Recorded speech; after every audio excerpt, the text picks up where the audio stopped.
walls fall. Back in 1989, we moved to Lafayette. I don't remember how long we'd been here. It probably wasn't 89. It was probably in 1990, would be my guess. Could have been as late as 91. I don't know. It was probably 1990.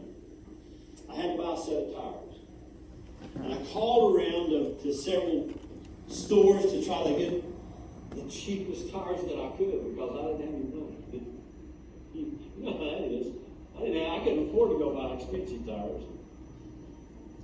And I found that the cheapest tire I could get was at Rock Springs Tire. So I went to Rock Springs Tire and got my tires. The next 2 or 3 times when I had to get tires, I called around to get prices, and every time it was Rock Springs Tire. So I got to know Travis a little bit there at Rock Springs Tire, just on a professional level. But one thing I found out about him pretty early was that he was a good man that had an honorable business, and I felt like I could trust him. I don't remember how many times I called to get prices, probably just 2 or 3 or 4 times maybe. I can tell you, it's been decades since I've called the price of tire. Because when I need tires now, I just go see Anthony and Travis at Rock Springs Tire. Been buying my tires from them for 30 years. 30 years. Developed a good relationship with them as a customer and as businessmen. I never interacted with them outside of that relationship. I'd stop by every once in a while, not real often, but every once in a while I'd stop by and just chat. But it was basically a business relationship. And last summer I got a text from Anthony. And Anthony wanted to know if I could talk.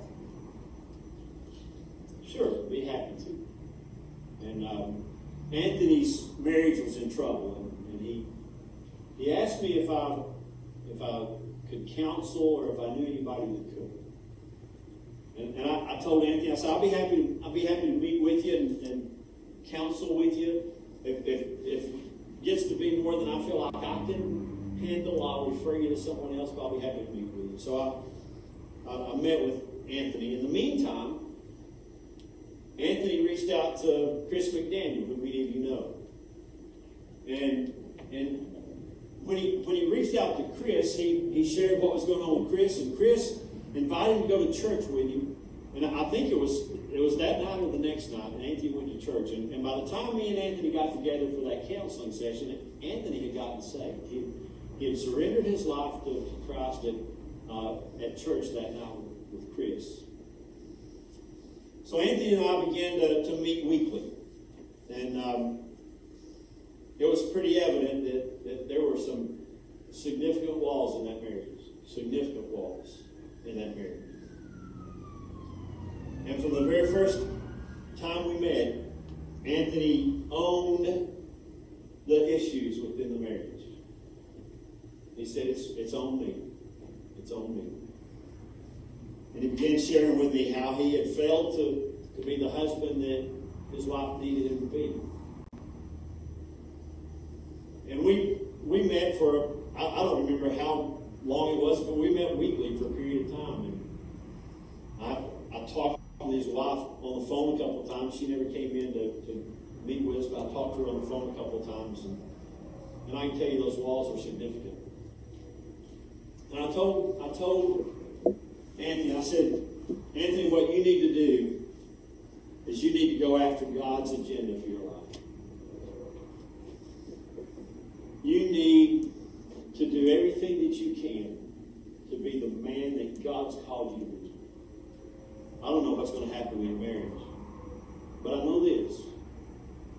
If you will surrender to God and be the man God called you to be, you'll never be sorry for the choices that you're making in serving God. And Anthony has done that. He's gotten very active in the church. He attends Celebrate Recovery every week. And by the way, the Celebrate Recovery was about his relationship issues and there's no addiction, no addiction involved here, just to make sure that everybody understands that. Celebrated recovery is about hurts, hang-ups, and habits, and he had a lot of hurts. And he was going for the hurts.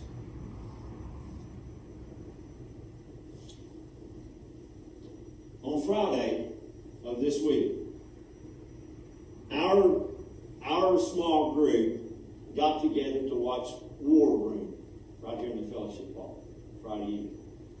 How many of you watched the movie War Room? In War Room, there's a woman who's fighting for her marriage. And she fights for her marriage by surrendering to God and by becoming the woman God wants her to be and trusting God for her marriage. It's a powerful movie, a powerful movie. Friday, we watched that in the fellowship hall. Friday, I got a text from Anthony. My wife and I are back together.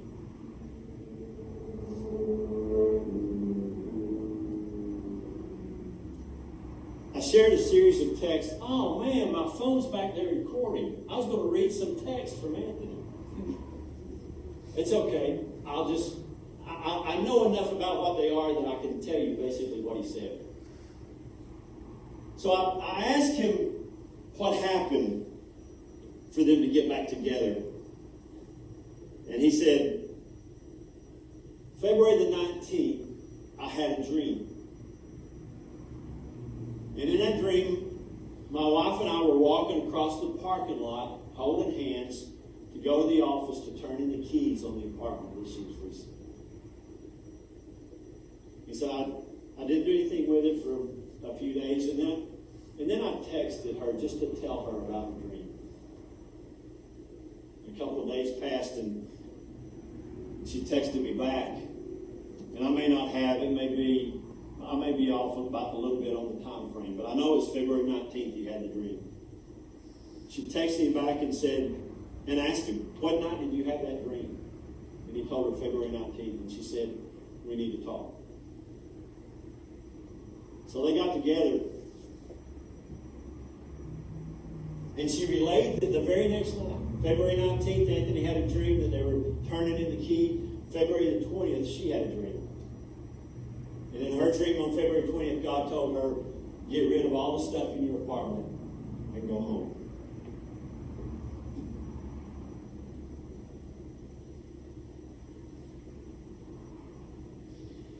There were some walls there that Anthony couldn't get through, and his wife couldn't get through. And God made those walls fall. Yesterday, I was texting Anthony Simon. One of the things that he said in one of the texts, he said, more than 20 years ago, I met you and Chris McDaniel. Who would have thought that more than 20 years later, it would be the two of you that I needed? Anthony will tell you that God put us in his life more than 20 years ago for what he faced over the last several months. Anthony may have thought he was in charge or in control rather, but over the last year or so, he learned that he wasn't in control. He confused in charge for being in control. And it was only after he began to go after God's agenda that God brought the walls down and brought his marriage back together. And yes, I asked him if I could share that story this morning. And by the way, I said, I'm not sharing names. And he said, please share names. Somebody who may know me may need to talk to me. Please share names.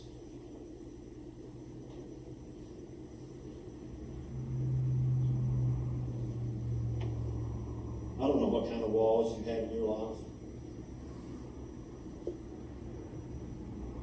But I know this.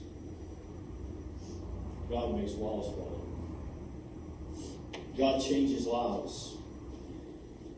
There are walls built between us and God makes those walls fall. Walls get built in our marriage, and God makes those walls fall. Walls get built as a result of prejudice and oppression and poverty, and God calls the church to be His hands reaching out to the least of